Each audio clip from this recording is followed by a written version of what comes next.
Hello બાળ દોસ્તો, કેમ છો? મજામાં? શિયાળાની આ ઠંડી સવારમાં આપણા બધાનું ફરીથી ભણવા માટે સ્વાગત છે. અને આપણે ગણિત ગમતની અંદર પ્રકરણ 9 પહોંચી ગયા છીએ. બરાબર? પ્રકરણ 9 છે એનો ભાગ 1 આજે જોઈએ. અને ભાગ 1 ની અંદર આપણે જોઈએ અને પાઠનું નામ છે અડધું અને પા.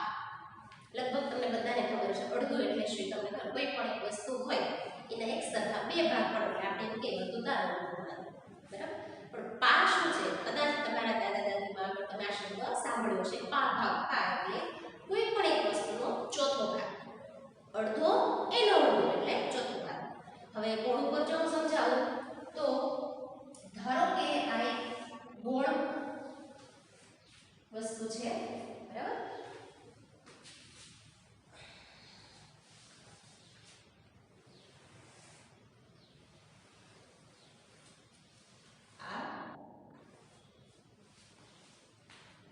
કોઈ પણ એક આ ગોળ વસ્તુ ધારો કે વર્તુળ છે. હમણાં આપણે શીખી ગયા. એ આખો એનો ભાગ છે. આખો કહેવાય જેને આખો તો આપણે ખબર છે. હવે છે અડધું એટલે કે આ રીતે તમે એના ભાગ પાડો તો આ જ વર્તુળના મેં બે ભાગ કરીને એમ કહેવાય. મેં ઉભો ભાગ આ રીતે આડો પણ ભાગ કરી શકું. બરાબર? તો આ એના છે અડધું અને આ પણ છે એનો અડધું. બરાબર? હવે આ જે વર્તુળ છે એને હું ફરીથી બે ભાગ પાડું છું આ રીતે. તો એના ભાગ પડ્યા 1 2 3 4. બરાબર? 4 ભાગ પડ્યા. એ 4 ભાગ જે છે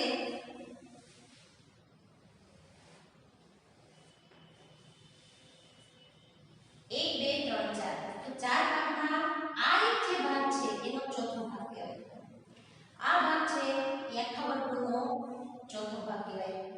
આ ભાગ પણ આખા વર્તુળનો ચોથો ભાગ છે અને આ ભાગ. બરાબર?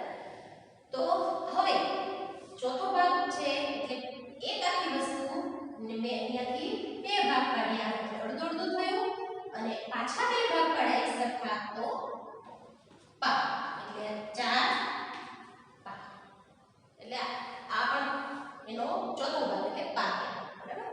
તો હવે ગાણિતિક ભાષાની અંદર આપણે આને કઈ રીતે જોઈએ કહેવાય. બરાબર? તો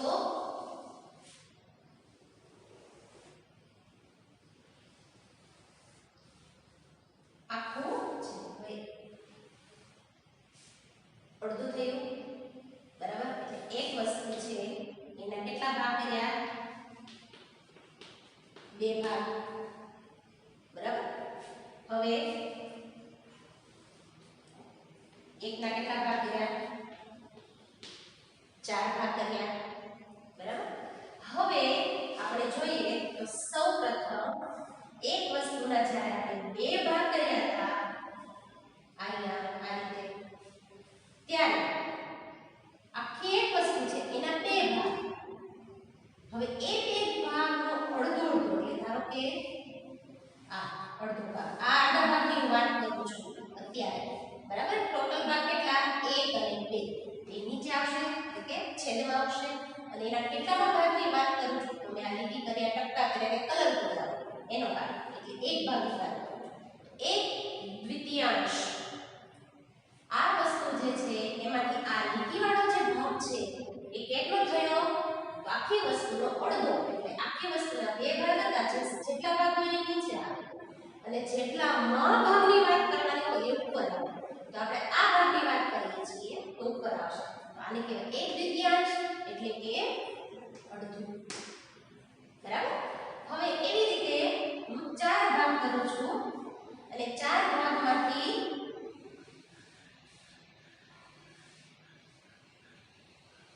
આ 4 ભાગ એમાંથી આ એક ભાગની મારે વાત કરવી છે તો શું થાય? તો સરખા ભાગ કેટલા? 1 2 3 4. 4 સરખા ભાગ એ છેદમાં આવશે. બરાબર? એના કેટલામાં ભાગની વાત કરવી છે? એક જ ભાગની જેને આપણે કહીએ છીએ પા. તો એક જ ભાગ એટલે આ એક ભાગ. આને કહેવાય પા. 1/4. બરાબર? 1/4 ભાગ. આ 1નો બીજો ભાગ એટલે અડધું 1/4 ભાગ એટલે પા. ગાણિતિક ભાષામાં 1/2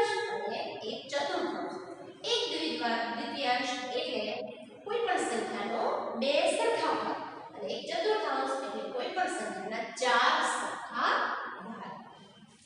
તો આ ભાગ જે છે કલર કરેલો છે કે મેં રેડી કરી છે એ ભાગ છે એક ચતુર્થાંશ છે. હવે આ જ રીતે હું બીજામાં પણ લાઈન કરું છું તો કેટલું થશે આ બંને મળીને આ એક છે એક ચતુર્થાંશ. હવે આ બંને મળીને કેટલું થશે 1 અને 2 ભાગ એટલે બે ભાગ 2 ચતુર્થાંશ 3 ભાગમાં કરું છું 3 ચતુર્થાંશ 4 સરખા ભાગમાં એક ભાગમાં કલર કર્યો એકની વાર હોય તો એક ચતુર્થાંશ 4 સરખા ભાગ કરીને 2 માં લીટી કરો કે કલર કરો તો 2 ચતુર્થાંશ 3 માં તમે કરો તો 3 ચતુર્થાંશ. આ એક સૂચવે છે કે એક વસ્તુના 4 સરખા ભાગમાંના 3 ભાગ. આ એ સૂચવે છે કે એક વસ્તુના 4 સરખા ભાગમાંના 2 ભાગ એટલે કે આ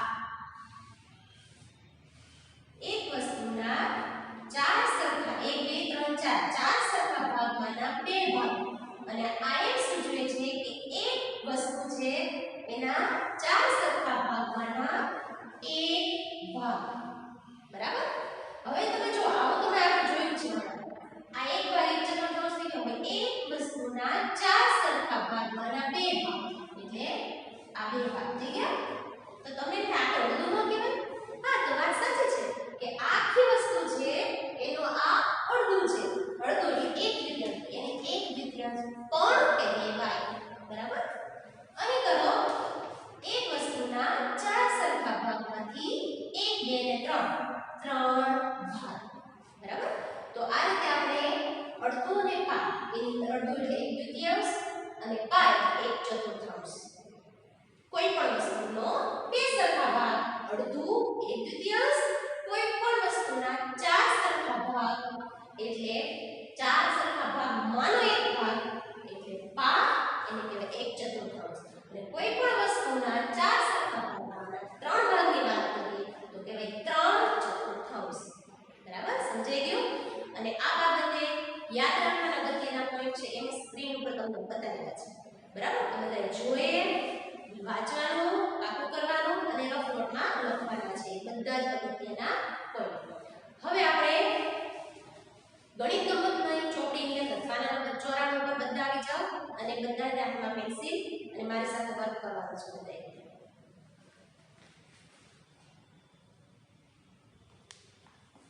બાળકો પાના નંબર 94 પર આપણે જોઈ શકીએ છીએ કે એક સ્ટોરી જેવું આપ્યું છે. મિન્ટુ બિલાડી અને મોટું બિલાડી બે દોસ્ત હતા. એકવાર તેમણે માલિનીના રસોડામાંથી રોટલી ચૂપચાપ લઈ લીધી. મિન્ટુએ કહ્યું, હું આ લઈશ. તો મોટું શું કહે? ના, હું આ લઈશ. જ્યારે તેઓ ઝઘડતા હતા ત્યારે ત્યાં ટીટુ વાંદરો આવી ચડ્યો. બરાબર. તમને આકૃતિમાં દેખાય છે આ બંને ઝઘડતા હતા ત્યાં ટીટુ વાંદરો આવ્યો. શું કહે છે? હાય, શું કંઈ મુશ્કેલી છે? તમે કેમ ઝઘડો છો? એવું એણે પૂછ્યું. તો એ શું કહે છે બિલાડી? આ રોટલીના ભાગ અમારા બંનેની વચ્ચે કેવી રીતે કરવા તે અમે નથી જાણતા, કારણ કે રોટલી એક છે અને બિલાડી બે છે, તો કઈ રીતે અમારે ભાગ કરવા એમ.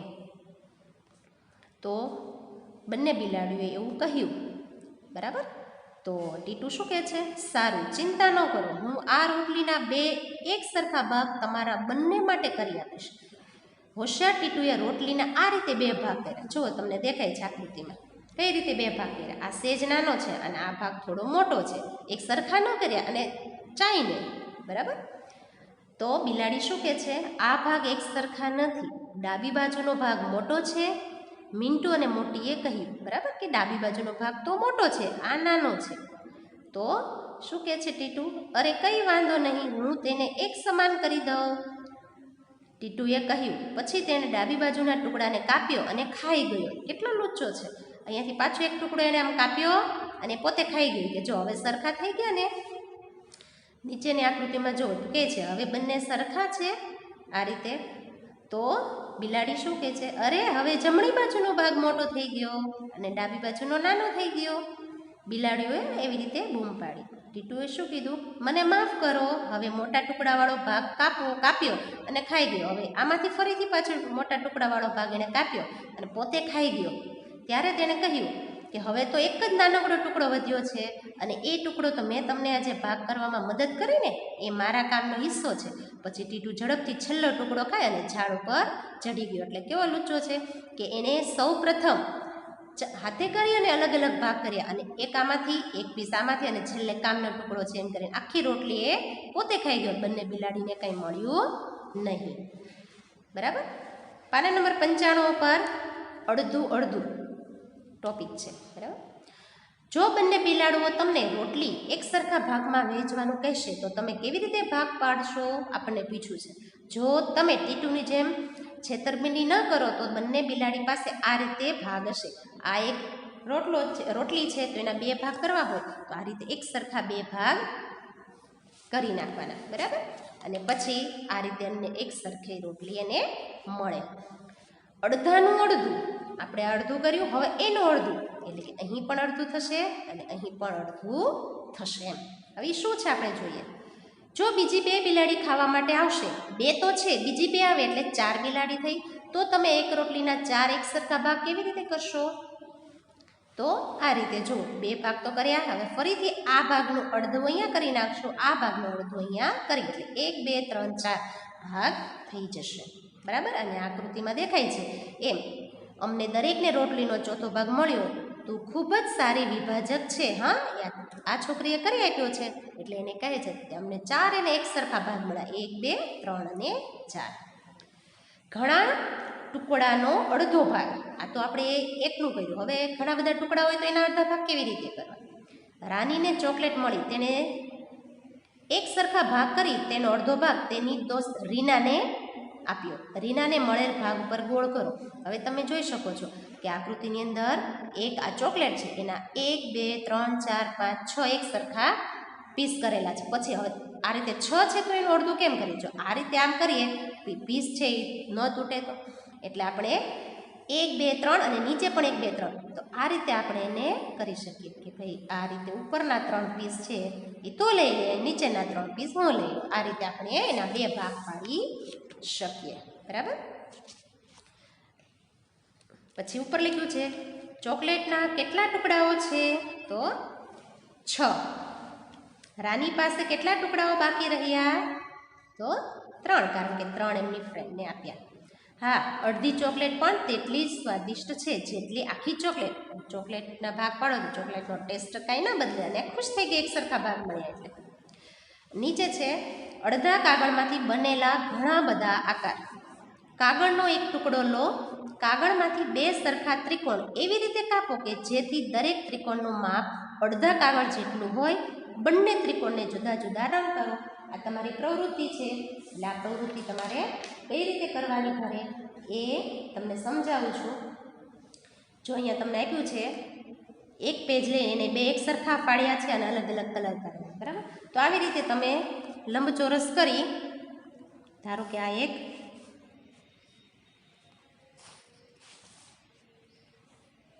કાગળ છે. બરાબર. આ કાગળ છે. હવે એના 2 એક સરખા ભાગ, તો સરખા ભાગ માટે આ રીતે કરો. ત્રિકોણ બનાવવાનું કીધું. જો તમે આ રીતે ઊભા ભાગ કરશો તો ત્રિકોણ નહીં બને. ત્રિકોણ બનાવવા આ એક ત્રિકોણ બની ગયું. બરાબર. એટલે જાઉં લીટી કરું છું, એક ત્રિકોણ બન્યું. બરાબર. એક આ ડોટ ડોટ કરું છું, બીજું ત્રિકોણ બની ગયું. તમે મારી જગ્યાએ મેં જે પેન્સિલ આ ડોટ ડોટ કરે એની જગ્યાએ તમે કલર પૂરી શકો બંનેમાં અલગ અલગ એટલે 2 ત્રિકોણ થઈ જશે. બરાબર. એવી બીજી ડિઝાઇન તમે કરી શકો. અડધા ભાગ કરવાના બીજા ઘણા રસ્તા. હવે આ શું કહે છે? મેં લંબચોરસના 2 એક સરખા ભાગ આ રીતે કર્યા. દરેક ભાગ અડધો કહેવાય. આપણે તેને 1/2 લખી શકીએ. તેનો અર્થ 2 ભાગમાંનો એક ભાગ. બંને ભાગ એક સરખા છે કે નહીં તે તપાસવા એક ભાગને બીજા ઉપર ગોઠવીને મૂકી દો. એક સરખો આકાર થાય તો એક સરખા થઈ જશે. બરાબર. પાના નંબર 97 ઉપર જુઓ. પાના નંબર 97 ઉપર લખ્યું છે આ લંબચોરસને તમે જુદી જુદી કેટલી રીતે અડધા ભાગમાં કાપી શકો? અલગ અલગ 5 રીત દોરો. 1 2 3 4 ને 5 લંબચોરસના ટુકડા છે અથવા તો લંબચોરસ કાગળ છે, બરાબર. હવે એને અડધા ભાગમાં, એટલે કે આ જે આખો ભાગ છે એને એવી રીતે બે ભાગ પાડવાના કે બંને ભાગ એક સમાન થાય, બરાબર. તો આપણે અલગ અલગ કઈ રીતે, તો સૌથી પહેલાં છે એના બે જ ભાગ કરીએ આપણે, બરાબર. તો ધારો કે આ એક કર્યું છે મેં, એક સરખા બે ભાગ ઊભો કાપ્યો. હવે હું બીજી વખત આપણે આડું કરીએ, આ રીતે બે ભાગ થઈ ગયા. હવે એવી રીતે આપણે ત્રિકોણ કરીએ. લ્યો, એક સરખા બે ભાગ થઈ ગયા. આ બાજુથી કર્યું છે, હવે આપણે આ બાજુથી કરીએ. આ બાજુથી કરો, થઈ ગયા એક સરખા બે ભાગ. હવે એવી રીતે કંઈક પણ તમે ડિઝાઇન બનાવી શકો, આવી એવી ડિઝાઇન બનાવો, બંને ભાગ એક સરખો આવે, બરાબર. તો આ રીતે અમે અલગ અલગ ડિઝાઇન કરી શકો. પણ એક જે લંબચોરસ એના બે ભાગ, એક અને બે, એક બે, એક બે, એક બે, એક અને બે ભાગ. ઓકે. હવે એવી રીતે તમને કીધું છે ચોથો ભાગ કરવાની ઘણી રીતો છે. મેં આ ચાર રીતે ચાર ભાગ કર્યા અને દરેક ભાગ એ ચોથો ભાગ છે. આ લંબચોરસના 1 2 3 ને 4 ભાગ કર્યા છે. આ લંબચોરસના તમે જુદી જુદી કેટલી રીતે ચાર સરખા ભાગ કરો છો એ અહીંયા જેમ આપણે અહીંયા બે કર્યા, 1 2 1 2 એવી રીતે આ નીચે જ આપેલું છે એના ચાર ભાગ કરવાના છે, બરાબર. તો ચાર ભાગ કઈ રીતે કરવાના, તો હું તમને આ રીતે, તમે જો ઉપર મેં બતાવ્યું છે આમ કર્યું એટલે બે ભાગ થયા. હવે અહીં તમે લાઈન કરશો 3 લાઈન તો તમારે ચાર ભાગ થશે, ઊભી રીત પછી આડી રીત, બરાબર. તો એ બંને તમે હોમવર્કમાં કરજો. પછીની એક રીત છે હું બતાવું છું કે આ રીતે આપણે અડધું કર્યું તો પછી આ રીતે આપણે કરીએ તો એક સરખા જો ચાર ભાગ થઈ ગયા, બરાબર. હવે આ અડધો ભાગ છે, બે ભાગ, હજી એના બીજા બે ભાગ કરો એટલે કે ચાર ભાગ થાય. તો આ બે છે, પાછાના બે ભાગ કરો, પાછાના બે ભાગ કરો એટલે 1 2 3 ને 4 ભાગ એક સરખા થઈ ગયા. હવે ફરીથી કરો તો પાછા બે ભાગ, 1 અને 2. હવે અહીંયા પણ 1 2 ફરી 1 2 એ રીતે ટોટલ ચાર ભાગ કરવા છે, બરાબર. તો ધારો કે હું આમ કરું છું, 1 2 ભાગ થઈ ગયા. હવે ફરીથી આ બાજુ ઉપરથી નીચે લઉં છું, 1 2 3 ને 4 ભાગ એવું બની ગયું. એટલે આ ભાગ 1/4, 1/4, 1/4, 1/4. અહીં પણ આ ભાગ 1/4, આ ભાગ 1/4, બંનેનો ભાગ સરખો. જો ચારે ચાર જે છે કે નહીં એ ચારે ચાર ખાનાના માપ સરખા છે, 1/4, 1/4, 1/4 અને 1/4. અહીં તમારે પણ મેં સહેલું જ તમને આપ્યું છે કે ઊભા લાઈન કરો એટલે ચાર ખાના થઈ જશે અને આડી કરો એટલે બીજા ચાર, બરાબર. હવે એવી રીતે આ છે કે કેકના ભાગ પાડવા. રજનીના પપ્પા કેક લાવ્યા, તેણે કેકના ચાર એક સરખા ભાગ કર્યા. તેના પોતાના માટે, તેના ભાઈ રાજુ માટે, તેના પપ્પા અને મમ્મી માટે, બરાબર. આકૃતિમાં તમને દેખાય છે. હવે જુઓ, દરેક ભાગમાં જુદા જુદા રંગ ભરો. આ કેક છે, એનો આકાર અહીં ગોળ હોય એટલે અહીંયા મૂક્યું છે. હવે દરેકને કેટલા ભાગ મળશે, તો 1 2 3 ને 4 છે એટલે ચાર એક સરખા ભાગ પાડ્યા છે. એમાંથી દરેકને કયો ભાગ મળશે, તો આ એક ભાગ પપ્પા, એક મમ્મી, એક રજની અને એક રાજુને, બરાબર. હવે શું રંગ ભરો એવું કીધું છે. હવે રંગ તમે કરી શકો, હું ફક્ત અલગ કરું છું. આ રીતે હું લાઈન કરું છું પપ્પાની, આ રીતે ત્રાસી લાઈન મમ્મીની, ડોટ ડોટ કરું છું એ રાજુની અને મોટા ડોટ કરું છું એ રજનીની, બરાબર. નીચે લખ્યું છે મમ્મીએ પોતાના ભાગની કેક રજનીને આપી. હવે રજનીને મળે કુલ ભાગમાં રંગ, બરાબર. હવે આ મમ્મીની કેક હતી એ રજનીને આપી દીધી એટલે રજની પાસે તો હાલો રજનીમાં મેં આ રીતે આમ કર્યું તો રજનીને જે ભાગ મળ્યો હતો એ આ 1/4 ભાગનો છે, બરાબર. હવે મમ્મીએ રજનીને આપી દીધી એટલે રજની પાસે આ ભાગ પણ થઈ ગયો અને આ ભાગ પણ થઈ ગયો એટલે રજનીને મળેલ ભાગ ઉપર તમને કીધું કલર પૂરો, તો રજનીને આ મેં કલર પૂરી દીધા એટલે આટલી બધી કેક, એનો ભાગ તો નીચેનો છે એને મળે જ છે પણ મમ્મીએ પણ એને આપી દીધો એટલે થઈ ગયો. એટલે કુલ ભાગમાંથી રજનીને ખાલી જગ્યા ભાગ મળશે એટલે ટોટલ ભાગમાંથી અડધો ભાગ મળે. અડધો એટલે 2 ભાગ, 1 અને 2, જે બરાબર અડધી કેક જેટલો છે. તો તે ખાલી જગ્યા એટલે કે કેટલો ભાગ થશે? તો 1, 2, 3 ને 4 એક સરખા ભાગ, તો અહીં 4 છે. 4 સરખા ભાગના 2 ભાગ રજનીને મળશે એટલે અહીં 2, અથવા 1/4 લખી શકાય. જો અહીંયા ભૂલ છે, 2/4 એટલે 2 અને 4 ભાગ, અને એકચ્યુઅલી છે અડધો, બરાબર. તો 1/4 નહીં એટલે બધા પોતાની ચોપડીમાં 4 છે ને એની જગ્યાએ 2 કરી નાખો, 1/2 લખી શકે. રજનીની માતાએ તેને કેકનો ભાગ આપ્યો તે પહેલા રજની પાસે અડધી કેકનો 1/2 ભાગ હતો, જે કુલ કેકનો 1/4 ભાગ થાય. અડધી કેકનો આટલો ભાગ હતો અને આખી કેકનો ચોથો ભાગ હતો. રાજુને મળેલ ભાગમાં રંગ પૂરો. રજની અને રાજુને સાથે મળી કેટલી કેક મળી? તેમને મળેલ કુલ ભાગમાં રંગ પૂરો. હવે એ જે રંગ છે એ મનગમતા તમે તમારી ચોપડીની અંદર પૂરી શકો, બરાબર. તો અહીંયા લખ્યું છે રજની અને રાજુને. તો રાજુને તો આપણને ખબર છે કે આ બધા ભાગમાં રાજુને મળી છે, બરાબર. તો રજનીને અહીંયા મળેલી છે, રજનીને અહીંયા મળી છે અડધા ભાગની. મમ્મીએ આપી દીધી. આમાં હું કરું છું કલર, એ મમ્મીનો ભાગ છે, નીચેનો છે રજનીનો ભાગ છે, અને આપણને એવું કીધું છે કે રજની અને રાજુ, તો રાજુને પણ આ ભાગ મળ્યો છે. થઈ ગયા 3 ભાગ.